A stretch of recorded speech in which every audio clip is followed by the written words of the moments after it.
দেখছি আর ভাবছি কি একটা স্বপ্ন আমাদের সবার সামনে, তোমাদের সামনে, জাতির সামনে তোমরা নিয়ে এসছো। প্রথম শুরুতেই আমরা যারা শহীদ হয়েছে তাদের কথা স্মরণ করি। যারা শহীদ হয়েছে তারা চলে গেছে, তোমাদের দিকে তাকাচ্ছিলাম, ভাবছিলাম তোমরাও শহীদ হয়েছে। এটা শুধু ভাগ্যের খেলা, তুমি এদিকে রয়ে গেছো, শুধু আজকে তারা আমাদের সঙ্গে বুঝতে পারবে,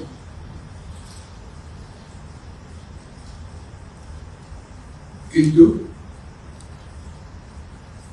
সেই সুযোগ তাকে দেওয়া হয়নি, তাদেরকে দেওয়া হয়নি। আমরা এপারের আর ওপারের মানুষ হয়ে গেছি। শুধু ঘটনা চক্রে কোন নিশ্চিতভাবে বলার হয়েছিল না তুমি এখানে থাকবে, সেটা কেউ হয়তো 1 ঘন্টা আগে রওনা হয়েছে, 1 ঘন্টা পরে রওনা হয়েছে, এটাই তার সমস্যা।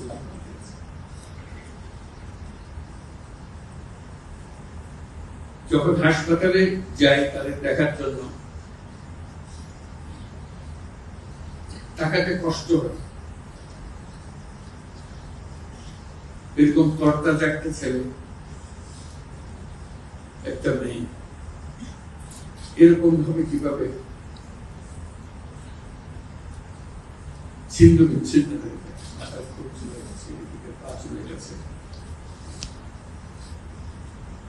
একদম তাজা তরুণ রংপুরে আমাকে বললো ফুটফুটে এসেছে, স্যার আমি সারা জীবন ক্রিকেট খেলতে চেয়েছি, ক্রিকেটার। এখন দেখেন তোমার পাটা কেটে ফেলেছে,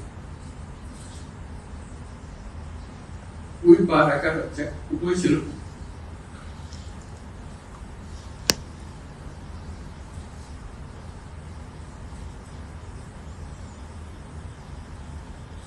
সে আমাকে জিজ্ঞেস করে, স্যার আমি ক্রিকেট খেলব কি করে?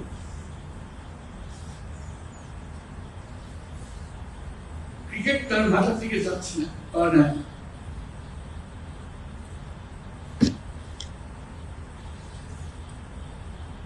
যতবার দেখি ততবার মনের সঙ্গে প্রশ্ন জাগে। এটাই আমরা বাংলাদেশ বানিয়েছি, যেগুলো তাজা প্রাণ,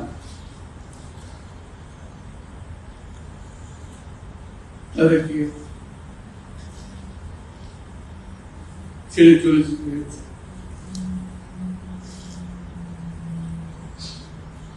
আমরা যারা এখানে আজকে বসে কথা বলছি, তাদের একমাত্র দায়িত্ব তাদের যে জীবনের বিনিময়ে তারা আমাদের আজকে এখানে বসার সুযোগ দিয়েছে। তারা না গেলে আমরা আজকে এখানে বসতে পারতাম না। সবাই আমরা যারা সরকারের মধ্যে বসছি, তোমরা যারা আজকে শান্ত মনে এখানে কথা শুনতে এসছি, কেউ এই ভূমিকা আসে না।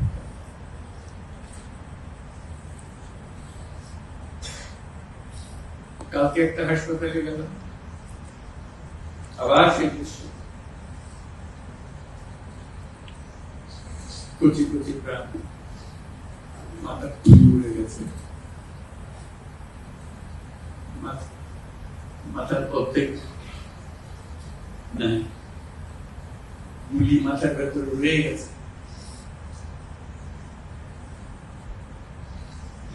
একজন রংপুরের হাসপাতালের দৃশ্য, একটা এক্সরে দেখালো,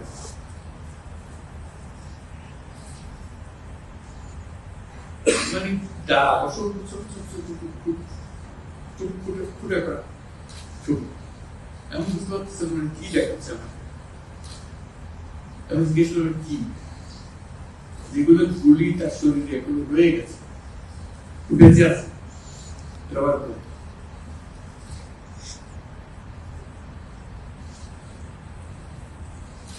যতবার দেখি ততবার শুনি, আবার নতুন করে প্রতিজ্ঞা করতে হয়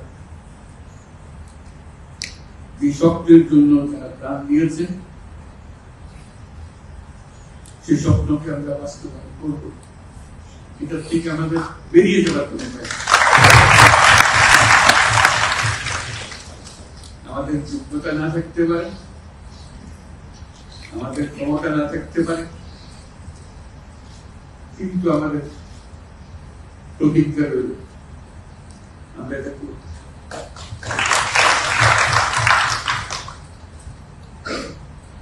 আমি খালি দেখি এই যে ছবিগুলো, আমি তাদের সাক্ষাতে ছবি বলতে যে দৃশ্য দেখলাম, এটা তো সবাই দেখছে, যারা হাসপাতালে আসছে তারা দেখছে। প্রতিদিনের ঘটনা, একবারের ছবি, মানুষকে এটা তো জানাতে হবে, বোঝাতে হবে এর পেছনে কি ছিল। মানুষ এমনিতেই তোমাদের পেছনে